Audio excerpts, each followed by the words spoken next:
God. We welcome you, brothers and sisters. We welcome you this morning. It's the first few hours of April 2022. And we want to greet our brothers and sisters from Germany, from England, from Ireland, Italy, Spain, from Mallorca, from Canary Islands, where else, sister? Canada, Canaries, yes, from Uganda, from Kenya, from Nigeria, from South Africa, from America.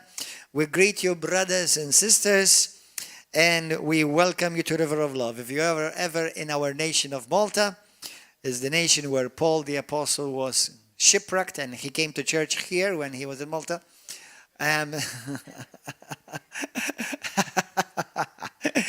We encourage you to come and see us. By the way, for all of those who are Europeans, obviously it's for everybody. What I'm about to say is for everybody.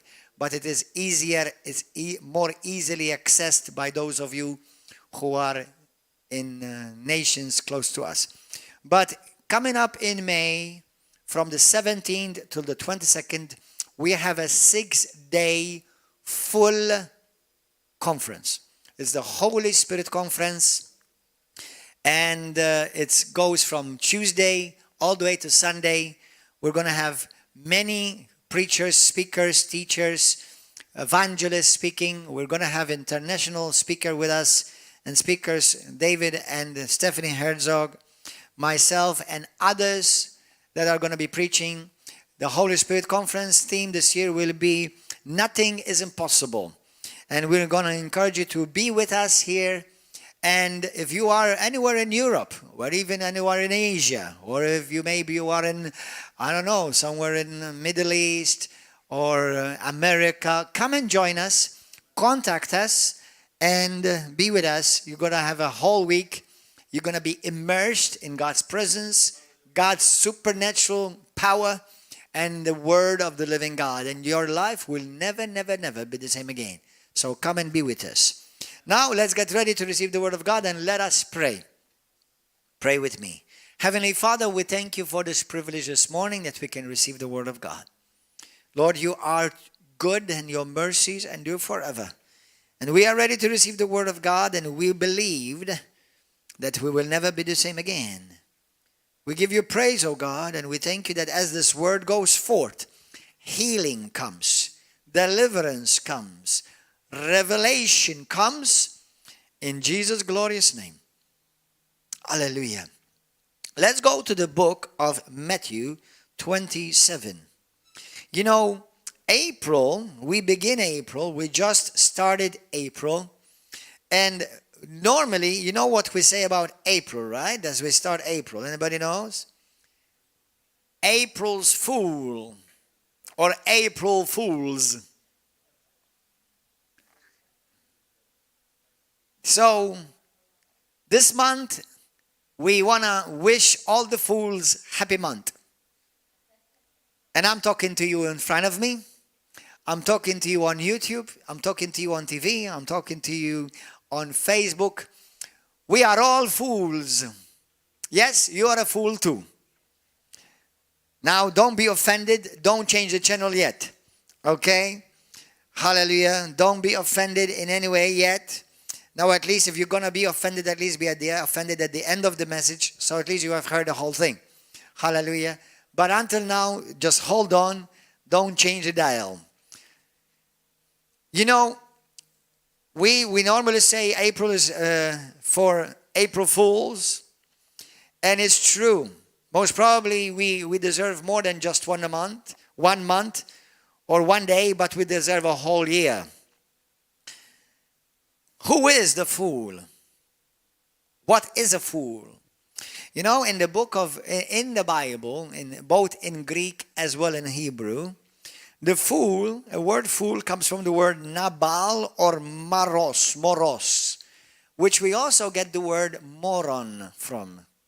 Moron. Has anybody ever told you you're a moron? You know, moron is actually a very common word in America. I've lived in America for many years, and I've heard people call each other, you're a moron, many times. Well, practically what they're saying is that you are a fool. But what is a fool? A fool, or somebody who's foolish or foolishness, is a word to be senseless. Is the opposite of being wise. The opposite of fool is wise. A fool is someone who does not see the whole picture, or lacks, listen to this, lacks wisdom and lacks discernment. Lacks discernment. A fool is someone whose mind is hijacked or confused in a bad way, in the bad sense of the word. There is actually a good fool. A fool also normally is given the picture of a joker or a jockey. Have you ever heard, have you ever seen, in the old days, in the royal courts, they used to have fools, a joker. That's to make you happy. Now, fools, sometimes they actually don't make people happy because sometimes they become dangerous and they endanger other people's lives. But that is also a fool, somebody who's hired to make jokes and to make someone else happy. But I want us to see somebody who in the sight of the world was the biggest fool. Matthew 27, verse 27.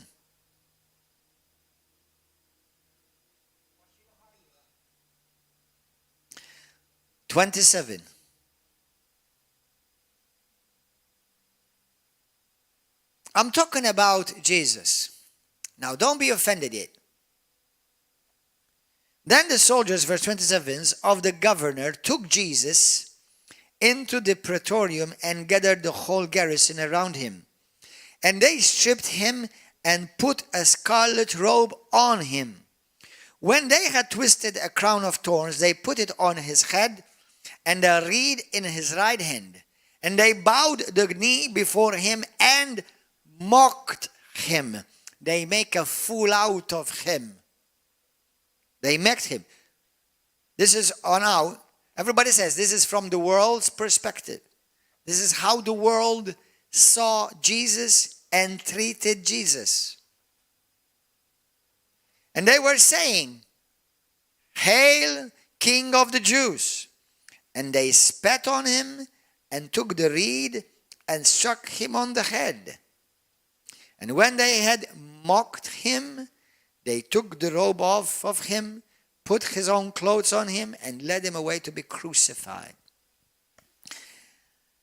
How many of you have ever read in the 1 Corinthians chapter 1 and chapter 2, how the Bible says that the gospel is foolishness? Thank you. To those who are perishing. The gospel of Jesus Christ is foolishness. What's the gospel of Jesus Christ? The gospel of Jesus Christ, you can put it in 1 or 2 verses. John 3:16, 17. Jesus is the main personality of the gospel. And in the sight of the world, what you and I believe is foolishness. How many of you have ever come across people who they said to you, they said, "This Jesus you believe. Well, yeah, he's good, he's okay, but it's foolishness that he had to die for you and for me." I've had people who tell me it's foolishness that I believe in a God who will kill his son. Anybody ever told you that? It's in the sight of the world. You know that in order for one to be saved and go to heaven, have to believe in someone who died for them on the cross is foolishness. What do many people think one should do to go to heaven, to be saved? What do people normally believe? Just be a good person. Just be a good person and you'll go to heaven. You know? So to the world, that is what makes sense. Obviously, we're not going to get into the theological teaching on it, why Jesus had to die. We will talk about it in this season, because it's the season where we call the holy season of Passover, the Lamb of God, Jesus dying and Jesus resurrecting. We will talk about why did Jesus have to die. You see, to the world, that's foolishness, brothers. What you and I appreciate, precious to us, it's foolishness. It is foolish that Jesus would allow people, or even God allow the sinners of this world, to mock his son. It doesn't matter. How many of you would allow your son to be mocked, and you do it with your blessing? You see how foolish it looks? You see how foolish the gospel looks? So to the world, the gospel is foolishness. To the person who does not see, does not understand the things of God, the gospel is foolishness. And in the eyes of the world, for those who not believe, they may actually normally say, I've met atheists who said to me, yeah, Jesus is a good guy. He did good things, but it's foolish. Yeah, I don't believe that he had to die for us and do all of those things. It's foolishness. So Jesus was looked at as a fool. So feel encouraged when people look at you as a fool. 1 Corinthians 4, go there. Let's look at what the Bible says about the apostles. 4:8. Now these things, 4:8, verse 8. You already are full, Paul is writing to the Corinthians. You already are rich. You have reigned as kings without us. And indeed, I could wish you did reign, that we also might reign with you. For I think that God has displayed us, the apostles, last, as men are condemned to death, for we have been made a spectacle to the world, both to angels and to men, and we are fools for Christ's sake. But you are wise in Christ. We are fools for Christ's sake. Look at your neighbor and tell him or tell her, you are a fool. God says that. Every Christian behind those cameras, you are a fool. But that's what the world says about Christ and those who follow him. Hold on. That's only part of the picture. So the apostles were mocked like Jesus Christ was mocked. How many of you have ever been mocked for your faith? Has anyone mocked you, laughed at you? I am the king of fools in Malta. They've mocked me, lied about me, done whole smear campaigns of lies against me, put me on front papers of newspapers. They've put me on news articles, morning news, afternoon news, evening news, breaking news.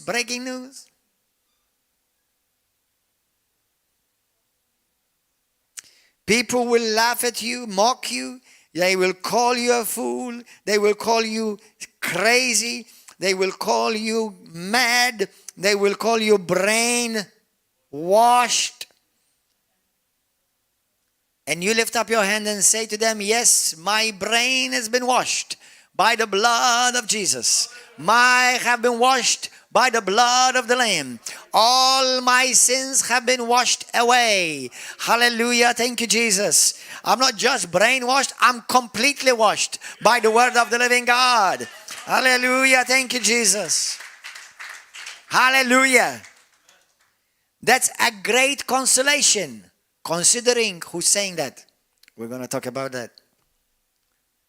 As a matter of fact, if the world calls you a fool, take it as a compliment.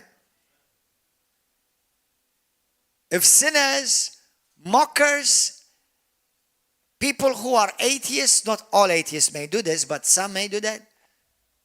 They may call you a fool. Consider it a big blessing. Because Jesus said, blessed are you when they mock you, insult you, and say all kinds of unkind things against you. They're blessing you.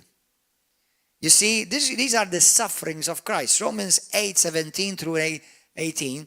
Paul says that right now, we are suffering with the sufferings of Christ. Now listen to this, brothers and sisters. In the world, there are two types of sufferings. Sufferings with the world and sufferings with Christ.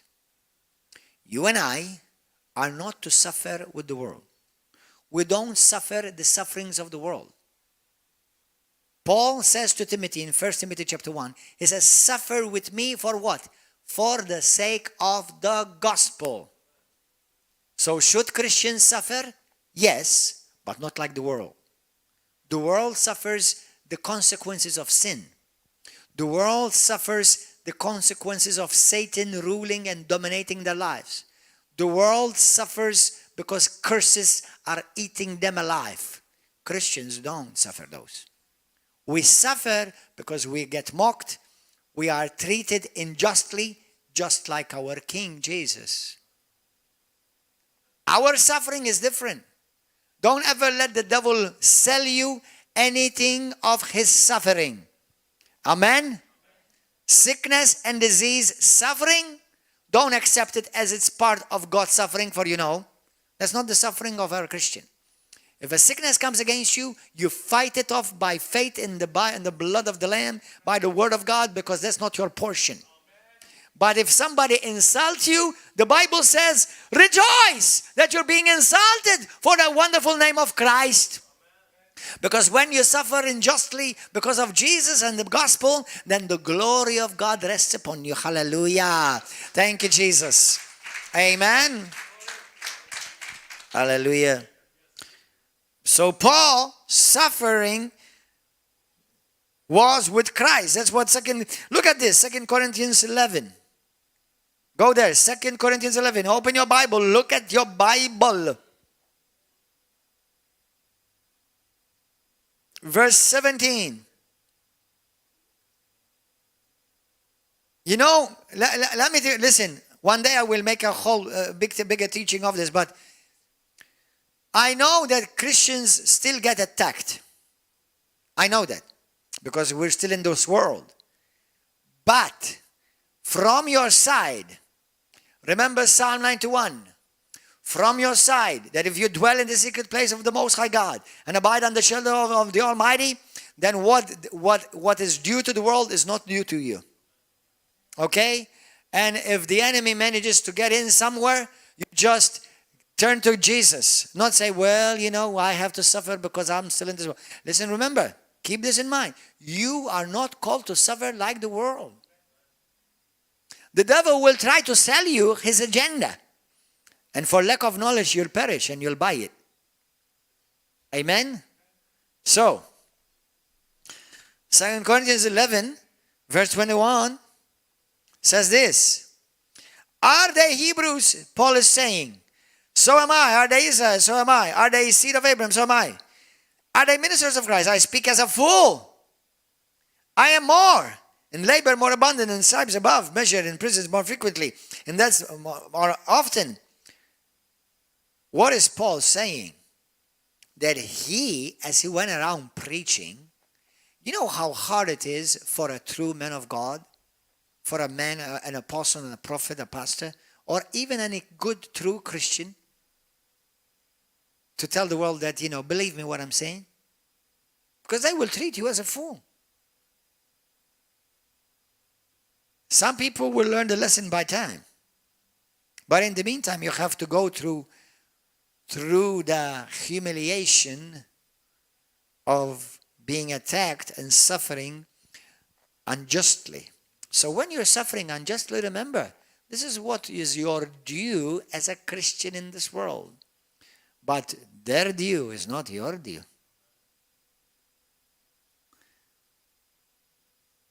In the book of Psalms 14, verse 1, and Psalms 53, verse 1, the Bible says, the fool says in his heart, there is no God. Brothers, that's not you. That's not you. If anybody says to you, you're a fool, say to them, yeah, I'm a fool for Christ. Tell them, but you're a fool too. So now the issue is now, which kind of fool are you? Because everybody is a fool. Which kind of fool are you? Are you a fool for Christ? Or you're a fool because you have rejected Christ? Now you decide a moment. Let's look at some fools in the Bible. We've looked at the biggest fool that the world calls a fool. Jesus, apostles, and Christians. But now let's look at whom God calls a fool. Go to the book of Psalms 74.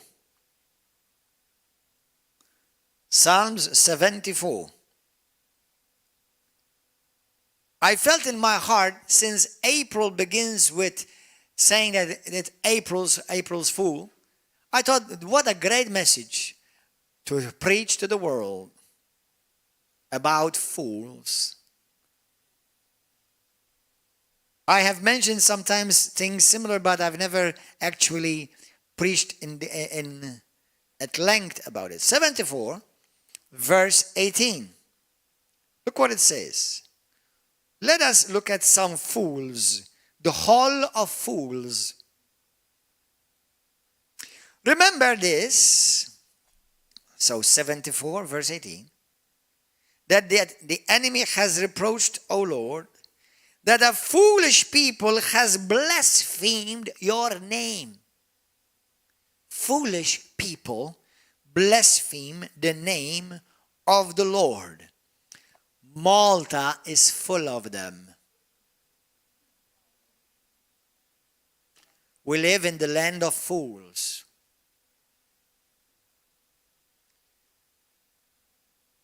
How many people in the world, when they cuss, whose name do they use?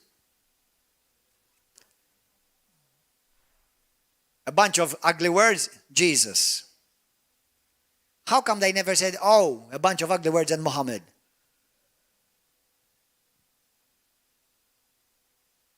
Because that name is the greatest name, is the highest name. So the enemy will try to attack it. But go to the book of Exodus chapter 20, verse 7. Look at this. You shall not take the name of the Lord your God in vain. For the Lord will not hold you guiltless who takes the name of the Lord in vain. What does that mean? What does that mean? Guiltless. That means, for the Lord will not hold guiltless, nor leave you unpunished, the one who takes the name of the Lord in vain, degrading it in its reverence and its power.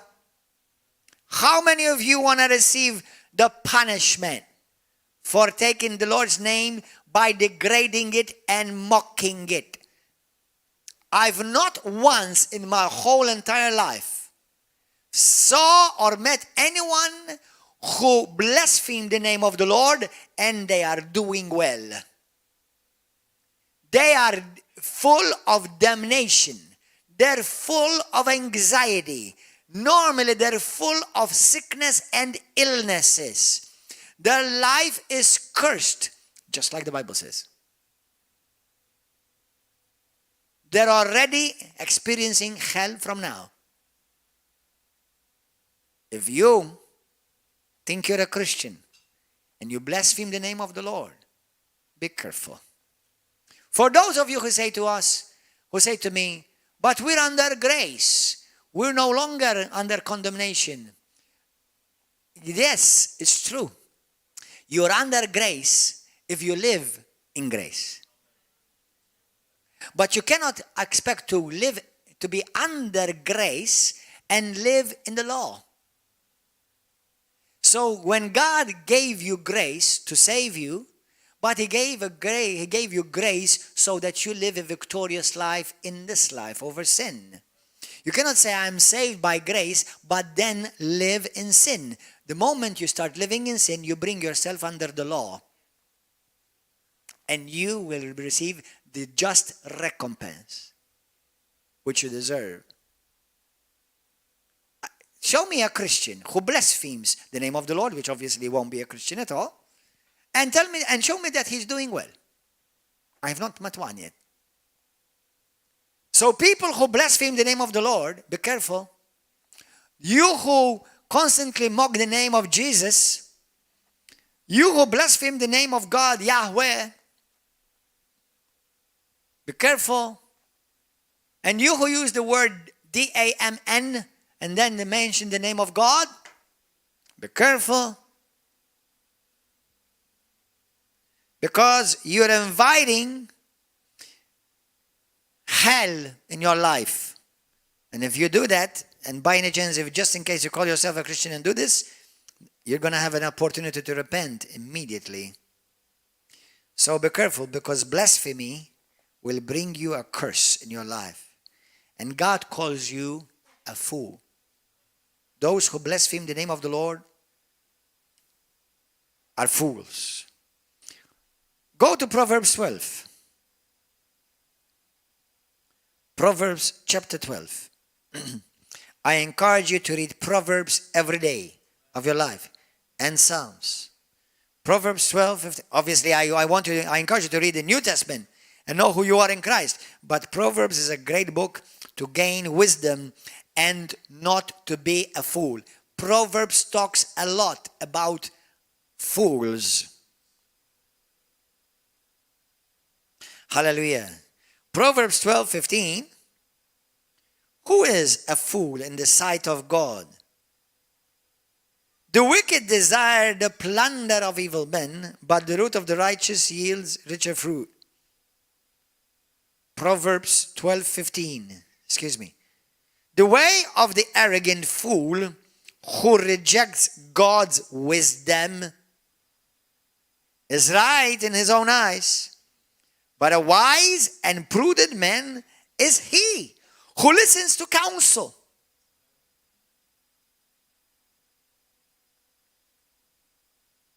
So who is the one who is called a fool? Who will reject the wisdom of God. And he is wise in his own eyes. Have you ever met anyone who is wise in his own eyes? I'm always right. Now, if you're living for Christ, you are right, because you are righteous. But I'm talking about people who are self-righteous. They think they are right, that how they think, what they do is always right. Brothers and sisters, when we think we're right, we will never find what God says is right. It's hard for somebody to say, Lord, show me what's right, when he already thinks he is right. Amen? So the way the fool says he is right. So he'll never seek God to see and ask him, Lord, what is right in your eyes? You see, in our nation, just like many other nations of the world, our government have passed laws recently. For example, you can swear and blaspheme God. It's okay, it's no big deal. Who passed that law, God calls you a fool.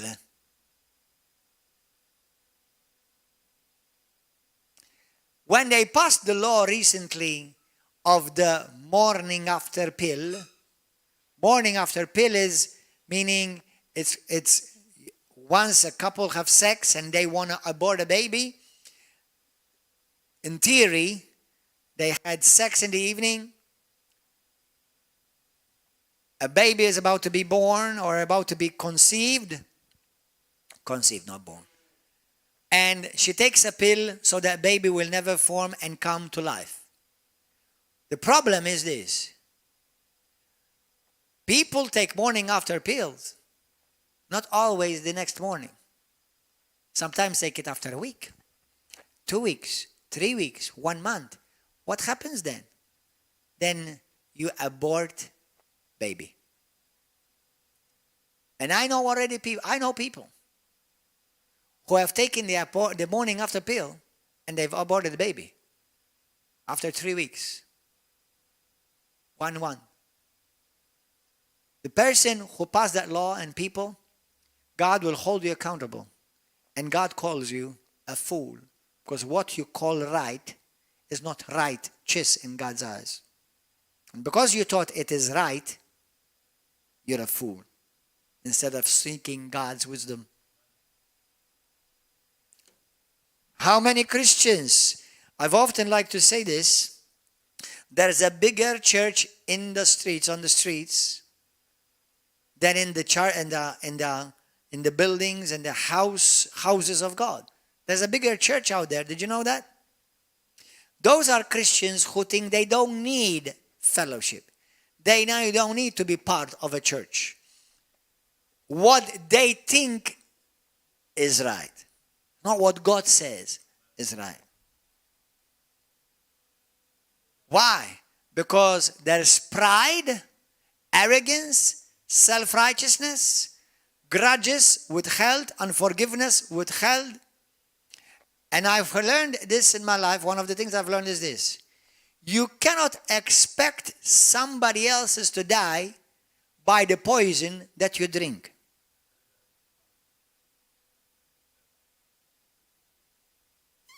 You cannot expect others to die by the poison which you yourself drink.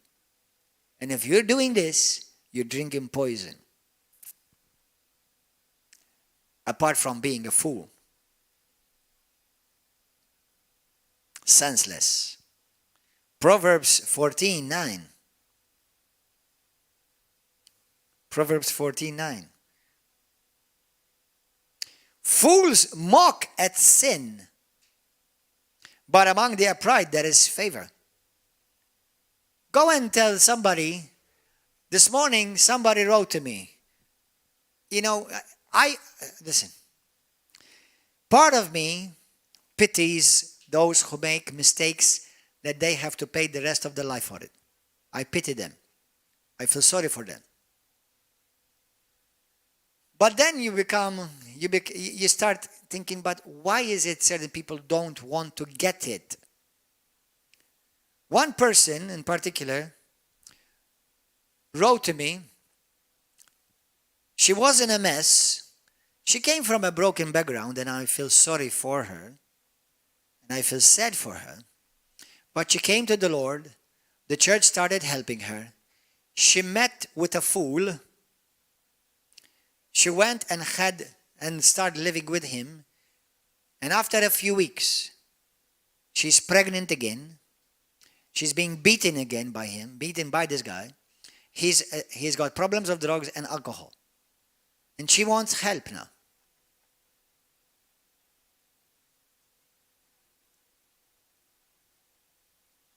Sure. And if she comes, we will try to help her. But certain sins, because of your foolishness, you have to suffer for the rest of your life with.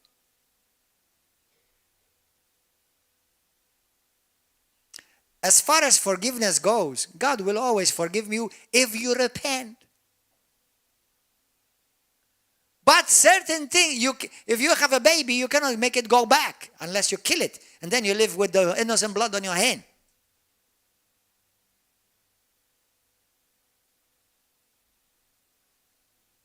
Some people, they're so foolish, they don't know how to learn even basics of life. In a sense, I pity them, but in another sense, listen, you knew the truth. You knew the consequences, but you were still a fool to do it anyway.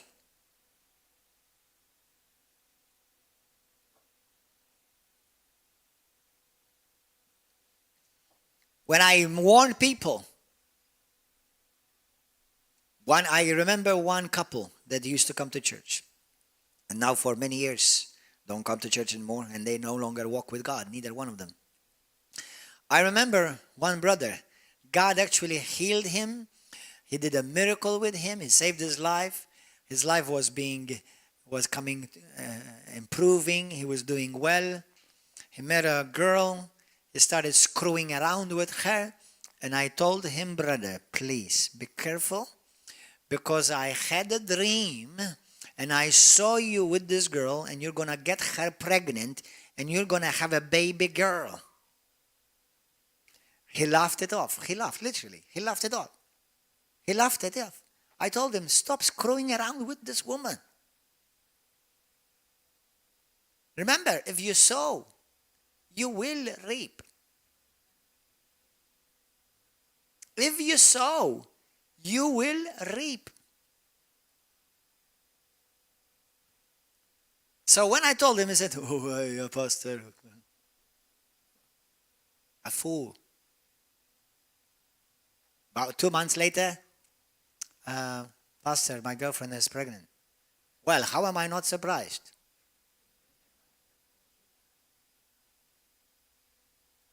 And a few months later, we're going to have a baby girl. Isn't that lovely? And a few months later, separated, neither one of them, nor the girl, nor the woman, nor the man, nor the girl are serving God. That's what the fool does. You see, the fool always thinks he's wiser than those that can give him wise counsel. But then the Bible says, but he will go ahead and pay the penalty. Don't feel sorry for certain fools, because they're exactly getting what exactly they were warned not to do and get, but they still wanted to get it. Don't you think you're being harsh? I'm being just. And I'm being honest. Because if you sow, you reap. And sin will find you. You can go to America, sin will come after you. You can go to China, sin will go after you. If you sow sin, corruption will follow. If you don't repent, hell will follow. But the fool thinks he's wiser than many people who can give him a wise counsel. What about some of you guys, young people,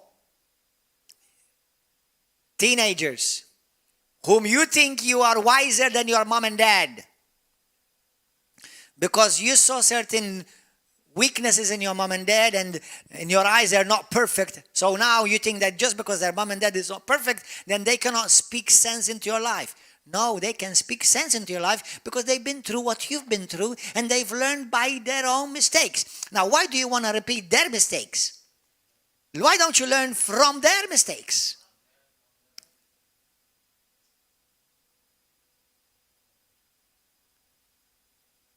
Girl, don't be a fool.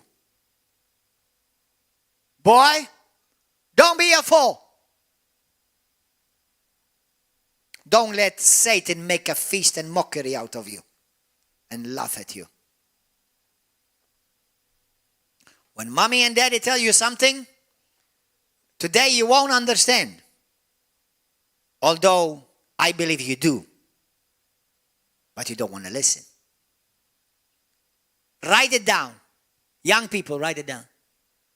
What I will not pay attention to, I will have to pay for. What I will not pay attention to, I will have to pay for.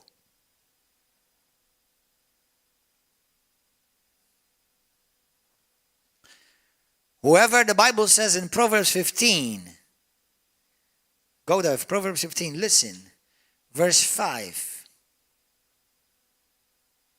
A fool despises his father's instruction, but he who receives correction is prudent. How many of you want to be wise? Anybody want to be considered among the wise? Not everybody is lifting up your hand. That concerns me. You know, in the book of Ephesians chapter 6, the Bible says, children, obey your parents in the Lord.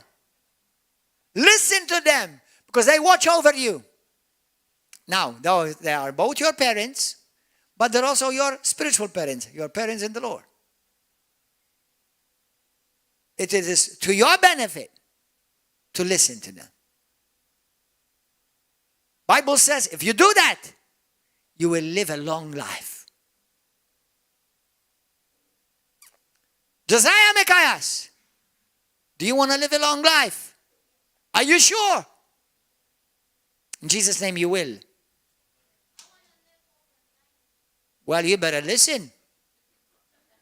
The first time I tell you something, not the third time or the fourth time.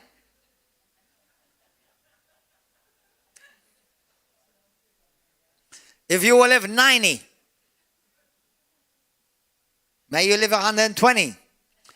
Full of wisdom, not having to spend the rest of your life always correcting what you did wrong.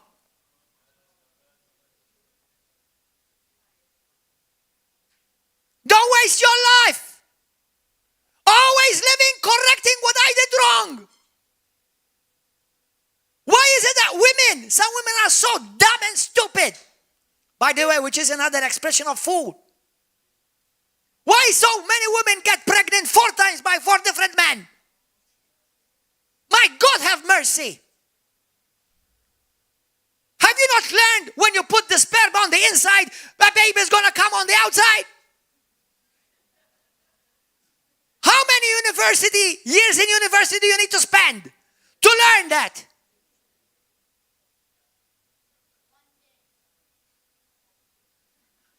You see? Fools. Fools. And then you wonder, am I supposed to feel sorry for this one? Or just tell her, you got exactly what you deserve?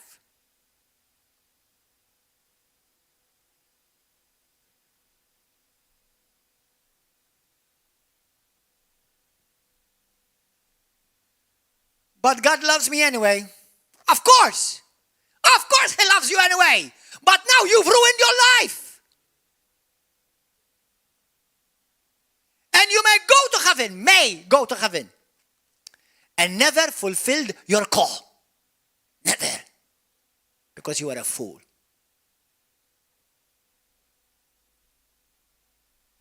Learn from your mistakes. You don't have forever to learn.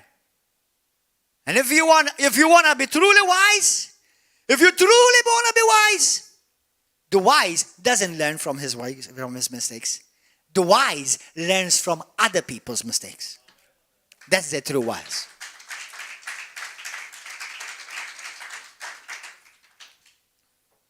If you see daddy or mommy, they did a mistake, don't say, well, they did it too.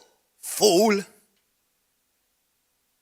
Say, well, since they did it, I can learn from their mistakes so that in my life I won't do it.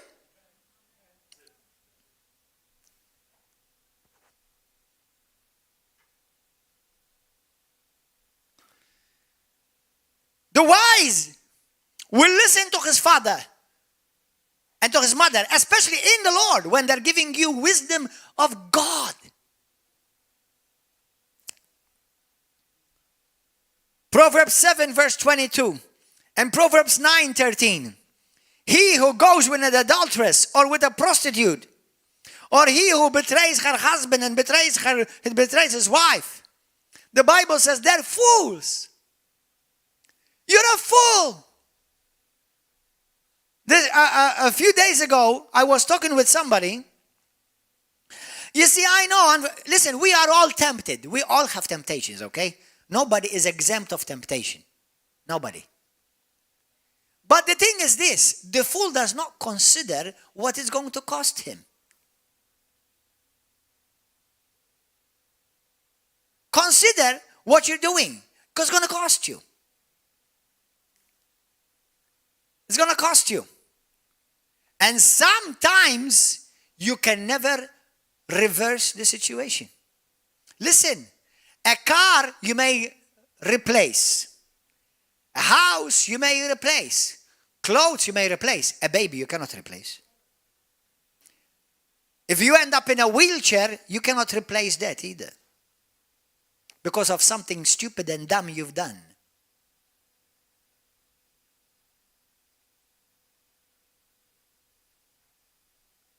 Consider well your actions, your choices. Don't live for the momentary gratitude with a huge bill of multitude that will cost you for the rest of your life. The Bible says in Proverbs 1:7, the fear of the Lord is the beginning of wisdom, but fools despise the wisdom of God. Listen, if your pastor tells you something, and by the way, listen, from the natural part of me, you can do what the heck you want with your life. You want to screw it up? Go ahead, enjoy it. If you want to screw up your life, do it. Enjoy it. Who do I care? Why should I care if you want to screw up your life? Do it, screw it up. It's your life. But as a Christian and as a pastor, I care. I cannot force you to do what's right. But because I care, I'll just tell you, listen, don't do it. This is going to hurt you. It's going to throw you off of God's plan for your life. You're going to abort God's calling. How many men and women of God that love Jesus, read the Bible, they today have aborted God's calling for their life? Today. Why? Do you think you're going to be fulfilling God's calling when you're living in rebellion, in offense, in disobedience? Do you think you're going to fulfill God's calling doing that? Bye-bye call. So go to heaven because you've been saved by grace. Every time you disobey what you know is right, look at your mirror and says, what a big fool I am. Because I knew what was right to do, and I still chose to do the opposite.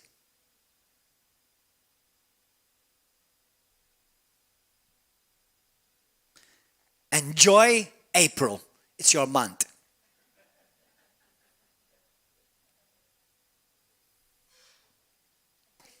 Hallelujah. What does Jesus say about Matthew 25? Go there. Matthew 25.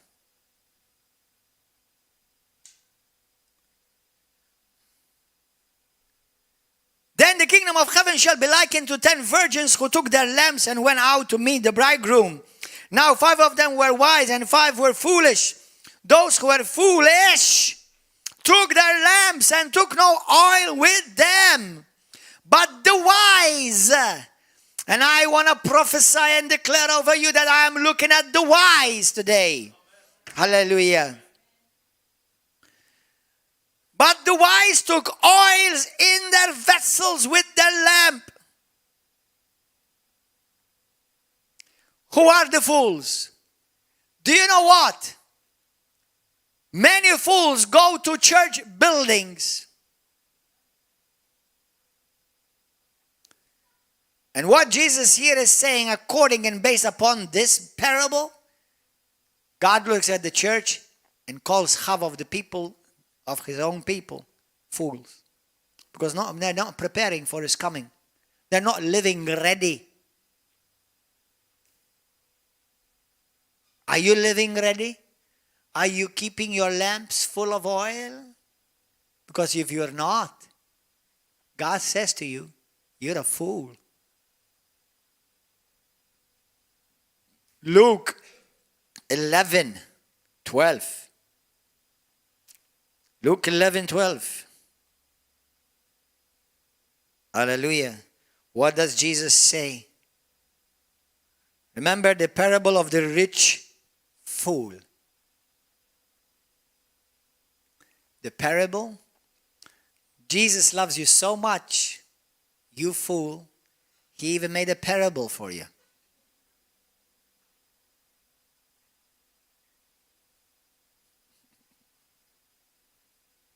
Why?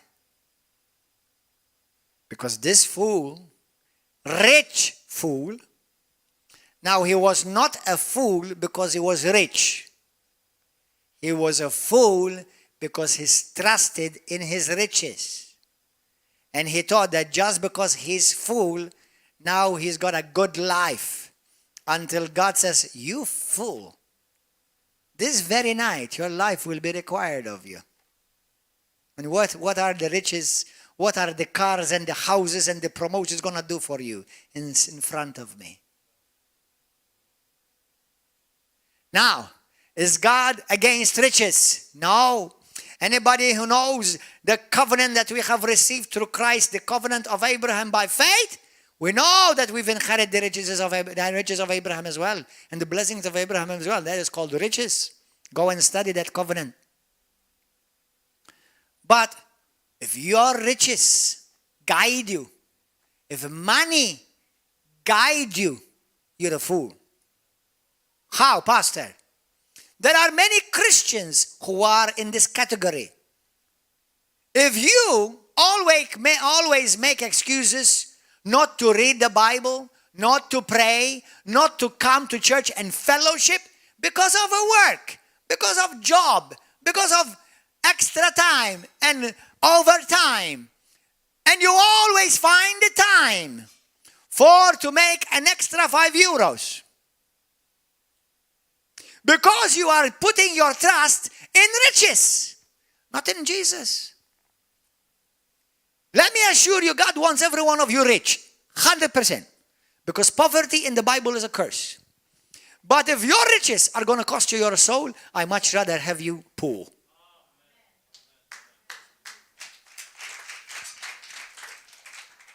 What does it cost a man to have the whole world, yet he loses his soul? Thank God for nice cars and nice houses and nice buildings and nice boat, which, by the way, you have to serve them all your life. Have you noticed that?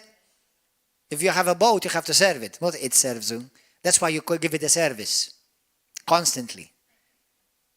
If you have many cars, you have to serve your cars too. You have to give them a service, otherwise they will stop working. But the day is coming when you're going to stop working. And the car will not be able to heal you. The boat will not be able to heal you. The boss will not come to assist you. And you will turn to God. And maybe your soul will go to heaven if you repent. But you have wasted your life and acted as a fool. You see, the thing is, how many Christians every week make decisions of their life? They don't come to church because they compromise, because they think that, working in the weekend, I can get double pay and double curse. Because what you replace things of this world with the things of God will never be blessed by the God you call upon.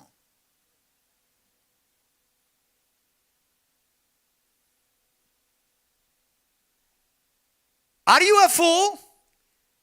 You stopped coming to church and fellowshipping and reading the Bible and praying because you're so busy with your work? Somebody told me some time ago. He said to me, I cannot come to church. I'm going to let this year pass because I have to pay a lot of bills, and then I'll come next year. He never came again. Never came. Do you know what you call that? A pure, idiotic, stupidity fool.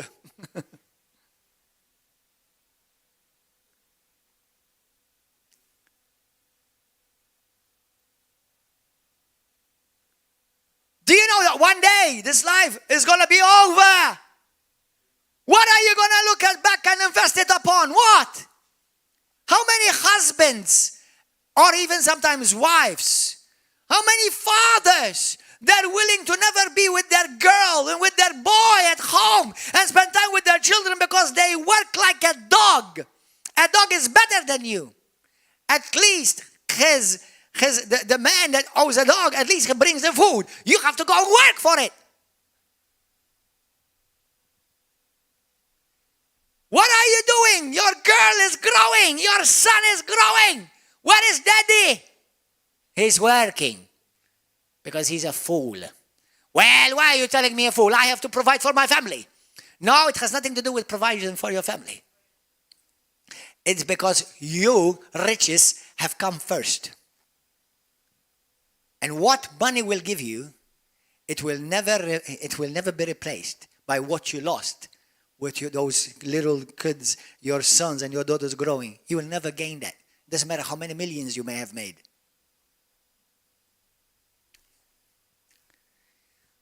By the way, another word for fool is stupid,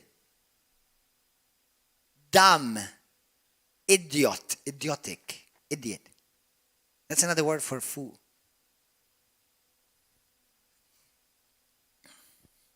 And do you know who is the fool and idiotic and the stupid? The one who does the same thing over and over and over again and expect different results. They expect their life to be changed, but they keep doing the same. Do you know what is that? That's called the epitome of stupidity. If you want to see a change, you have to change what you're doing. Yesterday I spoke to somebody, a family. They came here a couple of times. They felt the presence of God. A person in their family needed healing. God touched him. He saw a difference. But then the enemy attacked him again. And he ended up in bed, sick. We went to talk to them 1 time, 2 times. I told them that at least while they cannot come to church, they should watch programs and messages like this so that they will be built in God with the Word of God.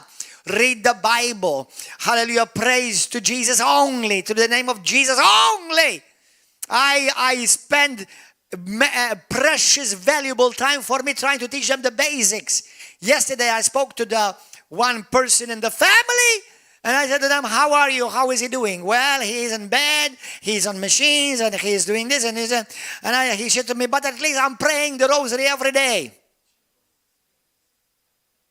And I thought to myself, I'm talking to a fool that has only wasted my time.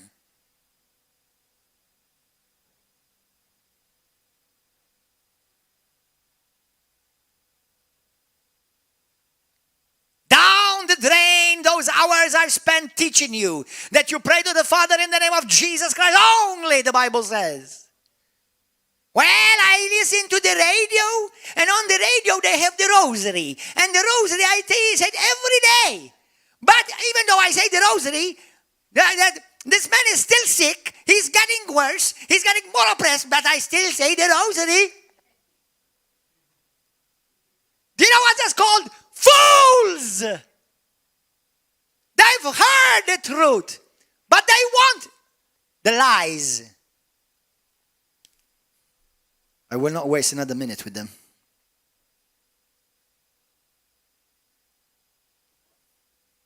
I will talk to those who want to listen. Hallelujah. Romans 1, go there. Are you full of joy this morning? Are you coming back to your senses? Are you seeing where you've been a fool and made mistakes? Are you seeing anything? Anybody seeing anything? Lift up your hand if you're seeing anything. Hallelujah. Some of you are not lifting up a hand. I'm worried. That means you've not seen anything. Now, if you leave this message still the same, you are the captain of all the fools. If you've heard this message and you still remain the same and you don't want to change anything, we'll crown you the biggest fool. Why? What does Jesus say in Matthew chapter 7? That the fool is the one who has heard the word, but immediately forgot what he heard. The wise is the one who has heard the word, and what he did is he went and he built his life on it. So if you are hearing this word and you're not going to change anything with your life, let God's word come true and be fulfilled in your life. You are a fool. And God calls you that, not me.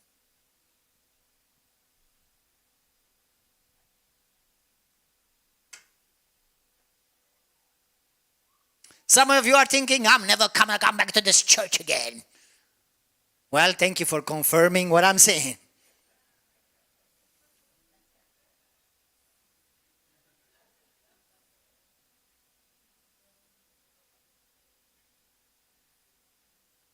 As far as my natural self is concerned, you can do what the heck you can and want with your life. You can screw up your life from morning to evening. Don't call me, I'll call you. But from a Christian's point of view, and as someone who God is speaking through because He cares for you, then I don't wish you to perish. I don't wish you to destroy your life and waste your time. I wish you to fulfill your call. I wish you to fulfill your purpose. I wish you to know the beauty of serving God with no regret. And coming before God one day and He'll say to you, well done, my good and faithful servant. Or else, there comes the fool who is wasted his life and called upon my name in the last moment of his life. And because I'm so full of mercy, I'm just going to let him in.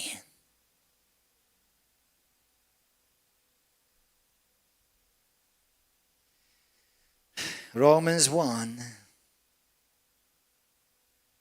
Help us, Jesus. Look what it says. 21. Because although they knew God, they did not glorify Him as God, nor were thankful, but became futile in their thoughts, and their foolish hearts were darkened. Professing to be wise, they became fools and changed the glory of the incorruptible God into an image made like corruptible man.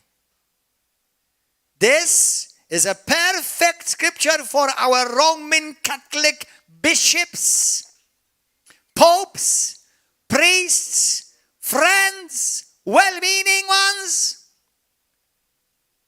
And then they go in front of these man-made images, an image of a corruptible human being, and put incense of them. And let me remind you, they don't smell.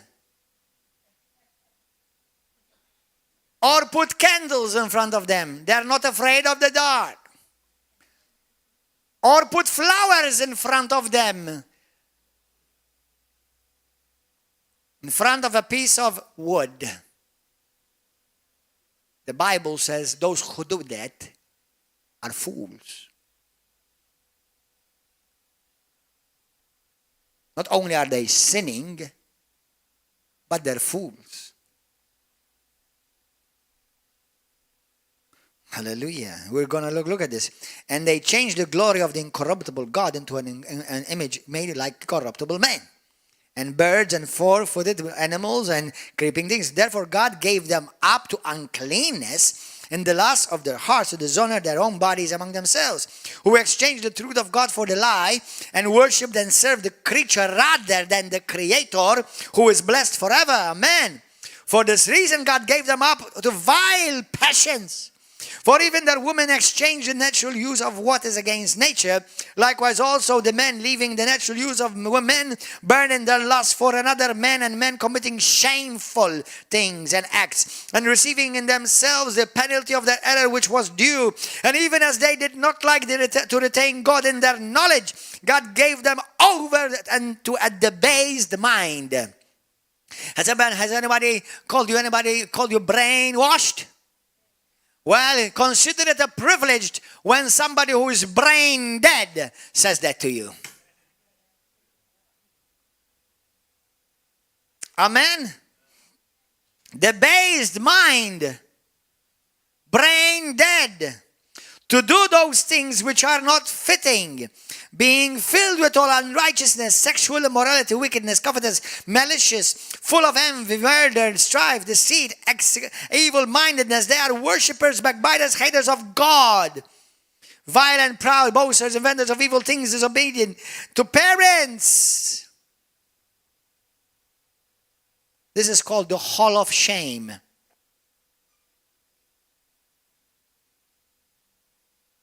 The hall of fools. Undiscerning, trustworthy, unloving, unforgiving, unmerciful, who knowing the righteousness of God, that those who practice such things are deserving of death. Not only do they do the same, but approve also those things which they practice. Or approve of those who practice them. You know, I'll tell you what. Now listen. I'm going to speak the truth. Can I tell you the truth? I've met Catholics who love God. I even met Roman Catholic priest who loves God. But I had one Roman Catholic priest, a friend of mine, back in San Francisco, California one day. And him and me were the biggest fools. We were one day exchanging with each other what good people we are. Well, I'm such a good man.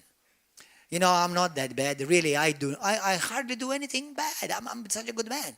Now, this was before I ever got born again and acknowledged Christ as Lord and Savior in my life. And back then, you know what? This is how the fool acts. The fool thinks he's wise by comparing himself to other people more foolish than him. Have you ever met people who are in deep sin and filth, and then they say, well, I'm a good person? Like one woman said to me, my husband is a good man. Although, you know, he goes with prostitutes and cuss up a storm every day. But after all, he's got a good heart. You see, if you're comparing yourself to others worse than you, and then that makes you feel better and think that you're good, you're a fool. There were two men.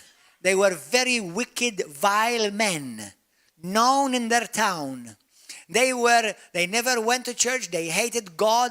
They mocked Christians. And one day, you know, his brother died. One brother died.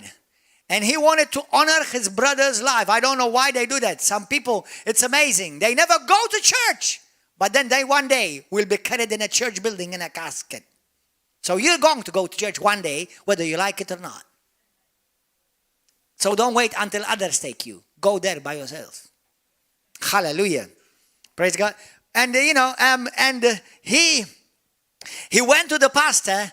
He said, Pastor, listen, I want to give an honorable funeral to my brother. What can I do? And I want you to say that my brother was a good man, because I want to honor him.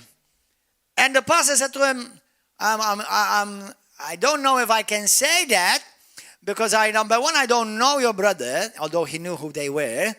I never met him. I never knew him. I know nothing about him. He said, listen, Pastor, I have 10,000 euros and I want to give it to your church. The pastor said, okay, let's arrange this.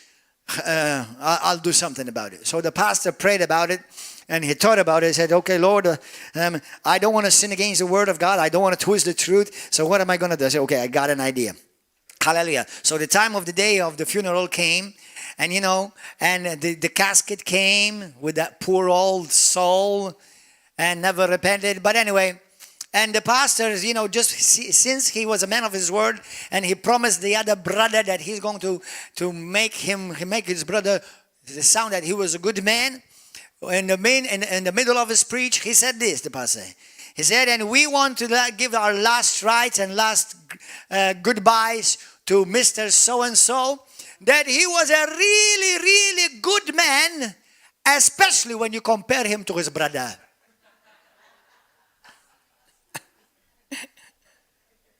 So he kept his word and he got the money. Hallelujah. And the Bible says, and the wealth of the wicked is laid up for the righteous. Hallelujah. Thank you, Lord. Thank you, Lord. And I will do the same. Hallelujah. Amen. Thank you, Lord. Thank you, Lord. Hallelujah. So, look at the book of Isaiah 44 quickly. Are you enjoying this? Isaiah 44. How many of you are going to walk out of this place as wise men and women this morning? Amen.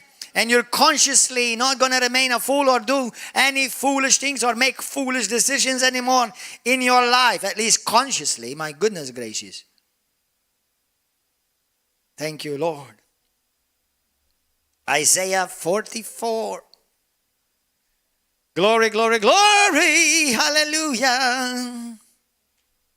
Thank you, Lord. Verse 8 to 10. Look. Here the Bible says, do not fear nor be afraid. Have I not? 44. That's right. Verse 8 and 10. Have I not told you from time and I declare it that you are my witnesses? Is there a God beside me? Indeed, there is no other rock. I know not one. Those who make an image, all of them are useless. The word fool means useless. Did you know that? Senseless. And their precious things shall not profit. They are their own witnesses. They neither see nor know, that they may be ashamed. Who would form a god or mold an image? What profit that is to him? Surely all these companions would be ashamed, and the workmen, they are mere men. Let them all be gathered together. Let them stand up, and they shall fear. They shall be ashamed together. The blacksmith with the tongs works one in the coals, fashions it with hammers, and works it with the strength of his arm. Even so, he is hungry and his strength fails. Go to the book of Jeremiah 10. What is he talking about there?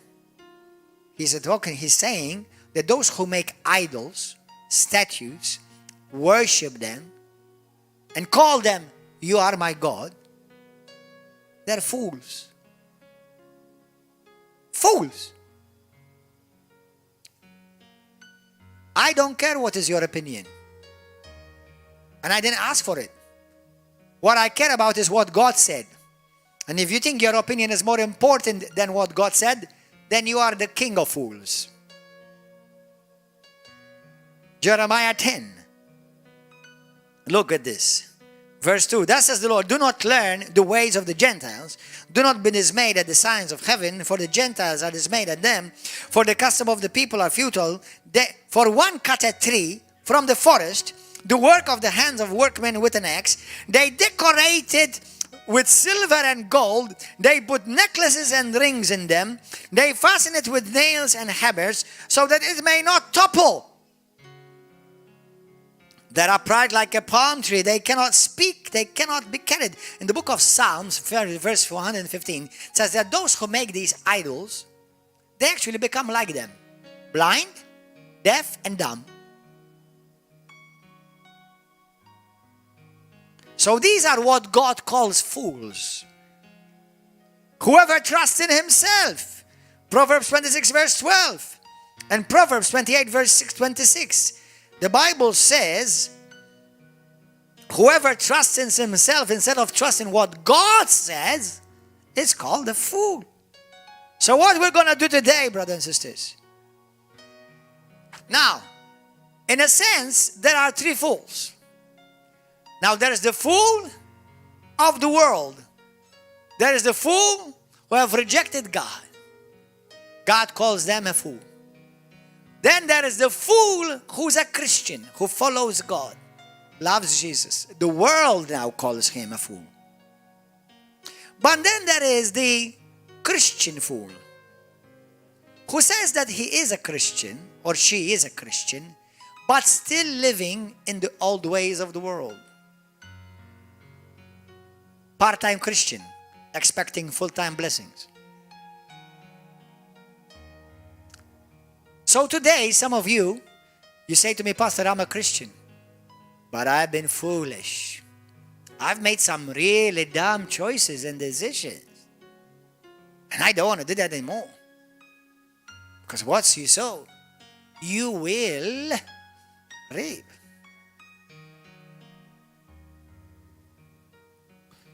don't leave after this message the same. Because you're going to hear this in your mind for the rest of your life. I'm a fool. I've heard the word. I know what I'm supposed to do, and I'm still going to do the opposite. I'm the biggest fool.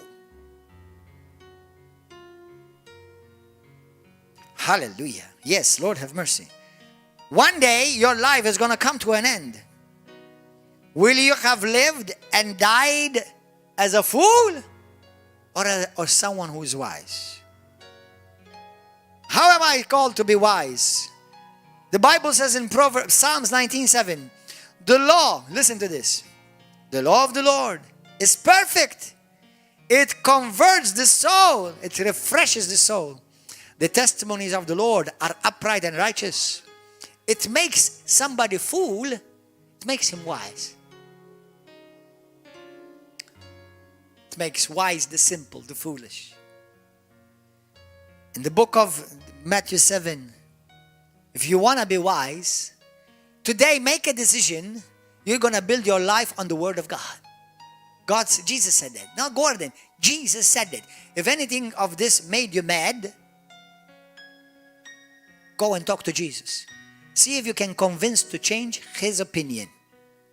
And if you manage, come and talk to me.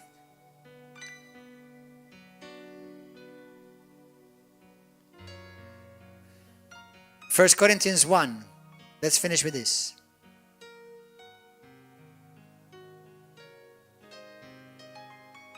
You know, when I've been to the doctor, or anybody of us been to the doctor, and the doctor says to you, I just diagnosed a virus. I just diagnosed a sickness. What did you do? Did you slap him in his face and tell him, how dare you tell me that? You went to the doctor because you wanted to be healed of something or to be cured of something. And when he told you the diagnosis, you said to him, thank you, doctor. Now, what should I do? And he gives you the medicine and he gives you the cure. Today, you've just been to the doctor. And he's giving you the cure. And this is the cure. Build your life on the Word of God. Turn to Jesus Christ. Give your life to Jesus Christ. Ask God to fill you with the Holy Spirit. Ask the Lord to give you a heart after Him. And finally, 1 Corinthians 1:26. Let's read it together with me. For you see your calling, brethren, that not many wise according to the flesh, not many mighty, not many noble are called, but God has chosen the foolish things of this world to put to shame the wise.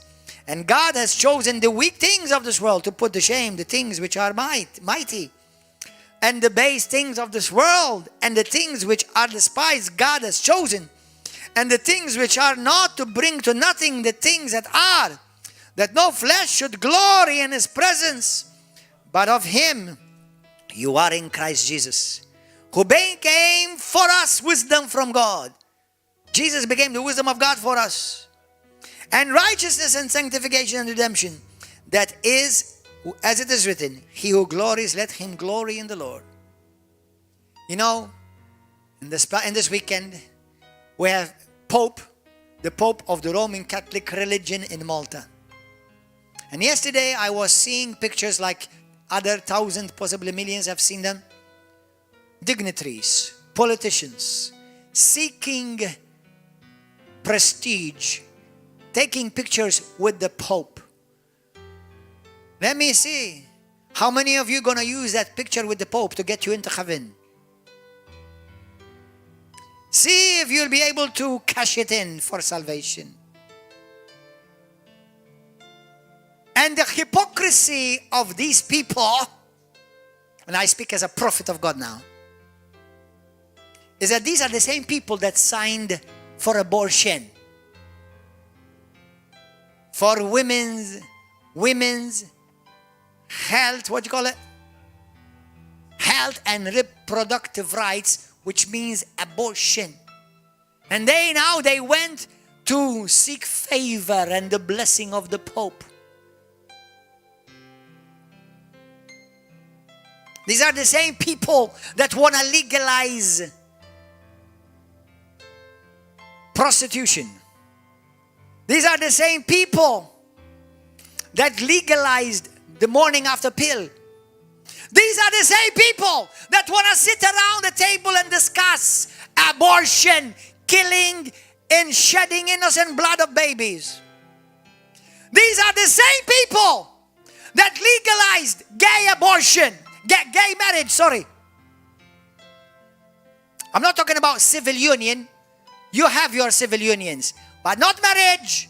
Marriage is sanctity of God. These are the same people that have done this ill, disgusting, foolish things in the sight of God that they will have to pay eternity for unless they repent. What does it mean to go and to be seen with the Pope? You know what you'll see? You know how people see you? As the biggest hypocrite. Now, I'll give you one understanding. May this bring you repentance. May God in His mercy, with His presence, fall upon you, so that you will bring you to repentance. Those of you who met with the Pope, how many of you are going to reverse laws which you have brought into this nation, to damn this nation and this generation? How many of you are going to reverse those laws, which you even introduced into our nation against the will of the majority of these people? Otherwise, you're a fool, king of fools, and queen of fools. Let's all stand.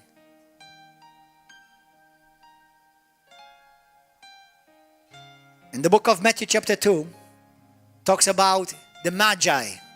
Do you know what it says?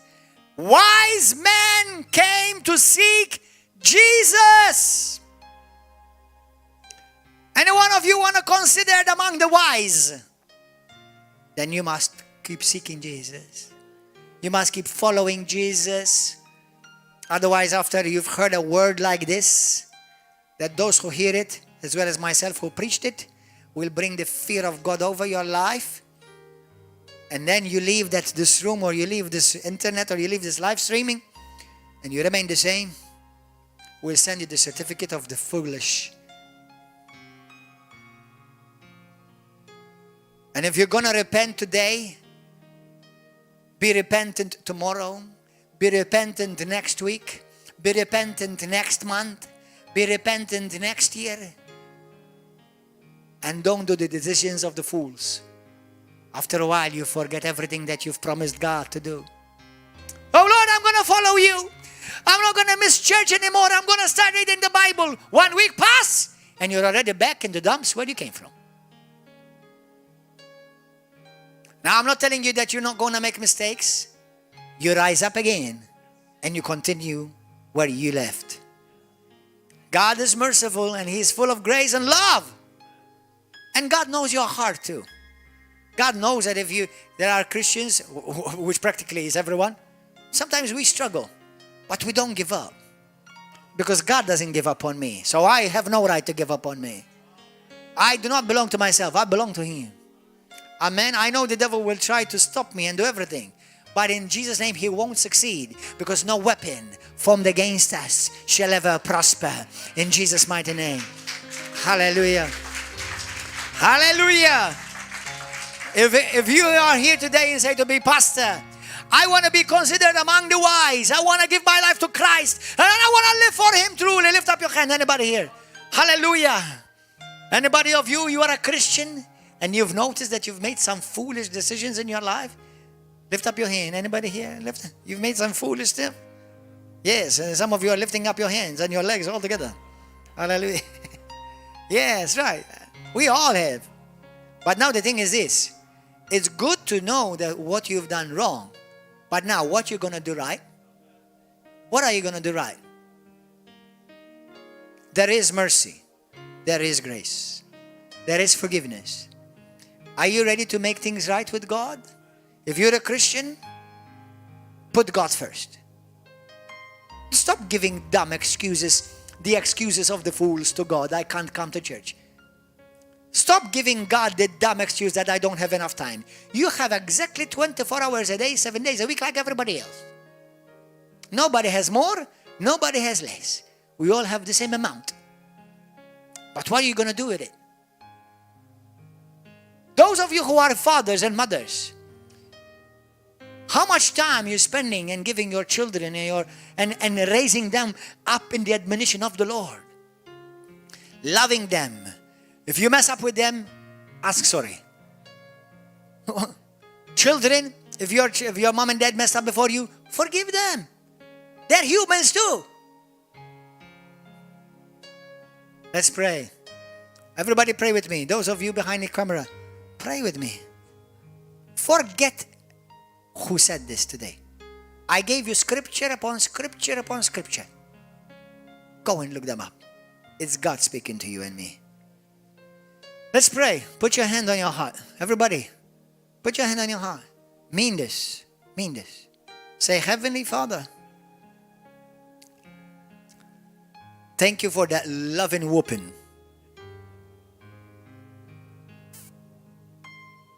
By your word. Thank you for your love, your kindness, and you desire the best for me. For sure, because you are good. And as a good God, you don't call good what is bad. Jesus, I declare you Lord, Master, Savior, Deliverer, and Healer of my soul, my body, and my life. Jesus, come into my heart. Invade my life. Take over. I don't trust myself. I only trust you, Lord. And I need you. Forgive me where I've messed up, where I've made decisions of a fool. Lord, your word says that your word makes me wise, and accepting you makes me wise. I want your kingdom to come in my life, and I want your will to be fully done in me. I surrender my life to you, Lord. I don't want to waste another day in my life. From now on, I'm going to live for you by your grace. Holy Spirit, invade me right now. Take over right now. Heal me right now. Set me free right now. Every addiction, every bondage, any sickness and disease, set me free right now, that I may serve you with a whole heart, oh God. Thank you for your love. I thank you that you do not condemn me. And if I've done any of those sins mentioned today, wrong decisions, I now realize, and I'm ready to make amends and changes by your grace. Thank you, Father. You own me, Lord. You own me. I am owned by you. I belong to you and to you alone. In Jesus' mighty name, amen. If you said that prayer from your heart, and God knows your heart, what you've heard, what you've understood, end this prayer. And God is going to watch how much you truly meant it. When we break it, we turn to God to fix it. We don't run away from Him, we run to Him. He will never reject you. Say that. Say, Jesus, thank you that you never reject me. whenever I turn to you. No matter what I've done, you're always ready to receive me with open arms. Have your way in me, Lord. Amen. Brothers and sisters, those of you on YouTube, Facebook, share this message. Press like, subscribe to this channel, and be with us here every Wednesday and Saturday and Sunday morning. God bless you. You're no longer a fool. You are now wise. We are fools for Christ's sake, but we're no longer fools like the world. God bless you richly. See you here next time. Bye-bye.